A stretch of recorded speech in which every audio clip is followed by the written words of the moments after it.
মুখ্যমন্ত্ৰীয়ে কৈছে জুবিনদাৰ এই শৈশৱ কটোৱা জেগাৰ পৰা কৈছোঁ আটাইতকৈ বেছি ৰাজনীতি অসমৰ মুখ্যমন্ত্ৰী হিমন্ত বিশ্ব শৰ্মা ডাঙৰীয়াই কৰিছে। প্ৰথম দিনটোৰ পৰা জুবিনদাৰ মহাপ্ৰয়াণৰ দিনটোৰ পৰা নকৰিব লগা বহুত কাম কৰিছে, যিবোৰ কথা আমি এতিয়াও কোৱা নাই। আমি ন্যায় বিচাৰিছোঁ কাৰণ তেওঁ কি কৰিলে কি নাই এটা এটাকৈ ক'ম আমি। আৰু তেওঁ যোৱাকালি কৈছে যে হত্যা 8 বছৰ আগৰ পৰাই ষড়যন্ত্ৰ ৰচনা কৰিছে, হয় নহয়? বিধানসভাৰ মজিয়াত কৈছে 8 বছৰ আগৰ পৰাই বোলে হত্যাৰ ষড়যন্ত্ৰ ৰচনা কৰিছে। এতিয়া 5 বছৰ হ'ল মুখ্যমন্ত্ৰী কোন হৈ আছে? হিমন্ত বিশ্ব শৰ্মা। 5 বছৰ হ'ল গৃহমন্ত্ৰী কোন হৈ আছে? হিমন্ত বিশ্ব শৰ্মা। 5 বছৰ জুবিন গাৰ্গ ডাঙৰীয়াক হত্যা কৰাৰ ষড়যন্ত্ৰ কৰি থকা মানুহবোৰক কিয় কৰায়ত্ব কৰিব নোৱাৰে? আমাৰ জাতিটোৰ সম্পদ জুবিন গাৰ্গ ডাঙৰীয়াক কিয় ৰক্ষা কৰিব নোৱাৰিলে? মৃত্যুৰ মুখলৈ কেনেকৈ ঠেলি দিবলৈ এৰি দিলে? তাৰ কাৰণে জগৰীয়া অসমৰ মুখ্যমন্ত্ৰী। জুবিন দাক মৃত্যুৰ মুখলৈ ঠেলি দিয়া মূল জগৰীয়া মানুহগৰাকী অসমৰ মুখ্যমন্ত্ৰী। এইটো যোৱাকালি বিধানসভাৰ কথাত স্পষ্টকৈ প্ৰকাশ হৈছে। সেইকাৰণে হিমন্ত বিশ্ব শৰ্মাই নিজৰ দায়িত্ব স্বীকাৰ কৰি তাৎক্ষণিকভাৱে আজি আৰু কাইলৈৰ ভিতৰতে পদত্যাগ কৰিব লাগে।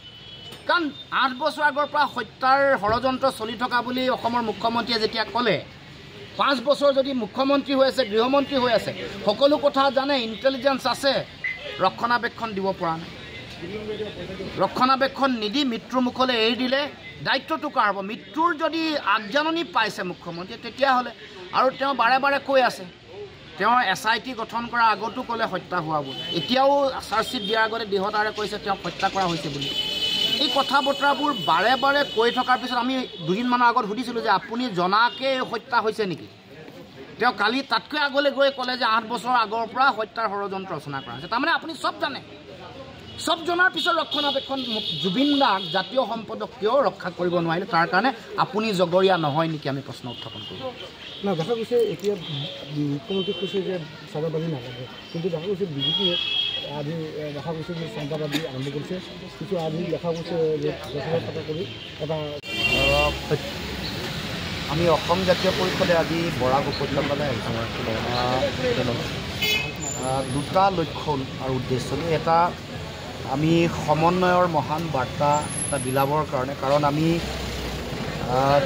বৰাক উপত্যকা আৰু ব্ৰহ্মপুত্ৰ উপত্যকাৰ মাজত সমন্বয়ৰ সেতু শক্তিশালী আৰু সুদৃঢ় কৰিবৰ কাৰণে আমি লক্ষ্য লৈ আমি আৰম্ভণিৰ পৰা কাম কৰি আহিছোঁ। আমি সেইকাৰণে আমাৰ মটটোৱে হ'ল আমি আমাৰ অসম প্ৰথম সদায় আৰু চিৰদিন। আমি অসমখনক ঐক্যবদ্ধ কৰি ৰাখিবৰ কাৰণে এটা সময়ত এক অসম যাত্ৰা আমি আৰম্ভ কৰিছিলোঁ। তাত আমি সকলোৱে ঐক্যবদ্ধভাৱে সকলো জাতি জনগোষ্ঠী ভাষা ভাষী ধৰ্মাৱলম্বী লোক বৰাক ব্ৰহ্মপুত্ৰ উপত্যকা আৰু সকলো প্ৰান্ততে থকা অতি দুৰ্গম প্ৰান্তত থকা মানুহকো যাতে একতাৰ দোলেৰে বান্ধ খাব পাৰোঁ, সকলো জাতি জনগোষ্ঠীক যাতে এখন পতাকাৰ তলত আমি একত্ৰিত কৰিব পাৰোঁ। আৰু আজি এই যাত্ৰাৰ আৰম্ভণিতে আমি আমাৰ প্ৰাণৰ শিল্পী সকলোৰে স্বাৰ্থ সমগ্ৰ পৃথিৱীত যাৰ বন্দনা হৈছে, সকলোৰে মাজত মানৱতাৰ জয়গান গোৱা যিগৰাকীয়ে নিজৰ গান, নিজৰ বোলছবি, চিনেমা আৰু বিভিন্ন সামাজিক কাম কাজৰ যোগেদি সমগ্ৰ অসম, উত্তৰ পূৰ্বাঞ্চল, ভাৰত আৰু পৃথিৱীৰ মানুহৰ মাজলৈ এটা মহান আদৰ্শ আৰু চিন্তা, এটা দৰ্শন মানুহৰ মাজলৈ প্ৰেৰণ কৰিছিল। আৰু সেইগৰাকী মহান শিল্পী জুবিন গাৰ্গৰ এই ঠাইখন আছিল তেওঁৰ শিক্ষাৰ 8ম শ্ৰেণীলৈকে ইয়াত পঢ়িছিল। এই আমাৰ কাষত থকা যিটো ঘৰ, এইটো চৰকাৰী আৱাস গৃহ আছিলে। এইটো বাওঁফালে যদি চাই আপোনালোকে দেখিব, ইয়াতে তেওঁ শৈশৱটো কটাইছিল। তালৈ আহি স্মৃতি ৰোমন্থন কৰিছোঁ। আৰু ইয়াত আমি শুনিছোঁ যে যিটো বাসগৃহ আছে, এই বাসগৃহটো ইতিমধ্যে বেদখল। আমাৰ স্পষ্ট দাবী যে বেদখলমুক্ত কৰিব লাগে, যোনেই নহওক লাগে, চৰকাৰী পক্ষ হওক, বেচৰকাৰী পক্ষ হওক, শক্তিশালী মানুহ হওক, যোনে নহওক লাগিলে এই চৰকাৰী ভূমি যিসকলে বেদখল কৰিছে তেওঁলোকক তাৎক্ষণিকভাৱে উচ্ছেদ কৰিব লাগে, এভেকশ্যন কৰিব লাগে।